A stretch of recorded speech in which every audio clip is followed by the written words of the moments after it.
Você já parou pra pensar no tanto de história que tem esse cantinho que você tá agora? Quantas coisas ou quantas pessoas já passaram por aí antes de você e quantas outras vão passar depois que você se for? Não? Nem eu. Mas Richard Maguire aparentemente já, e transformou isso num quadrinho brilhante.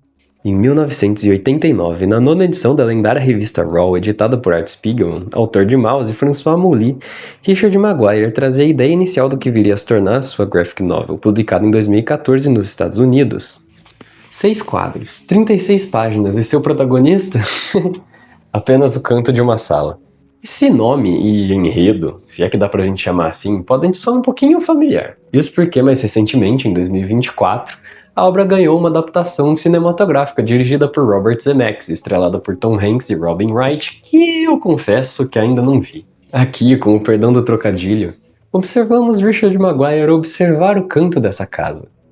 Pessoas vêm, vão, o lugar muda, se transforma, ou melhor, é transformado por nós, mas de alguma forma permanece lá, pronto para que o autor apenas nos coloque para observar esse mesmo canto, de um mesmo ângulo, de um mesmo enquadramento, enquanto o tempo passa, fazendo a gente se sentir tão importantes quanto um cadarço desamarrado em 1991.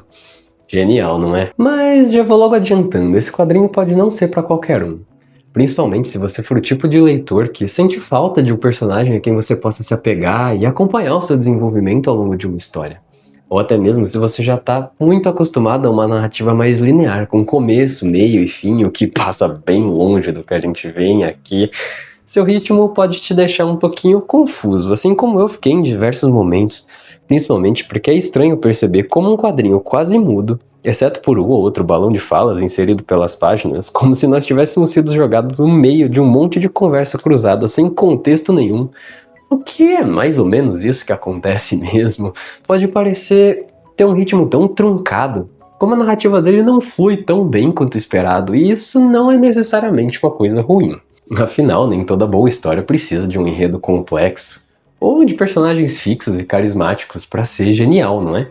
E aqui é a prova material disso. A depender da forma como é feita, uma obra, por mais simples que pareça, pode nos impactar tanto quanto, ou ser ainda mais profunda e mais poderosa do que essas obras mais pretensiosas. E Richard Maguire nessa HQ faz um estudo e compreensão do espaço, tanto físico, o que a gente ocupa, quanto o espaço das páginas de quadrinho, de uma forma que eu nunca tinha visto antes na minha vida, assim como a compreensão e retratação brutal da nossa efemeridade. Repare, eu quase disse insignificância, mas isso não seria verdade. Afinal, como a própria obra mostra, o espaço não continua inalterado, apesar do tempo, apesar do clima e apesar das pessoas que passam por lá. Pro bem ou pro mal, nós o modificamos o tempo todo, por vezes cortando suas árvores, por vezes acabando com a sua fauna ou sobrepujando sua cultura. Construímos coisas que não estavam por lá antes de nós e mudamos também a sua forma.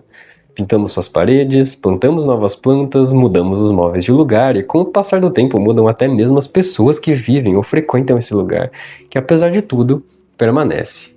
É claro, não sem alterações, não da mesma forma que sempre foi e talvez nem mesmo como algo que hoje nós entendemos como lugar.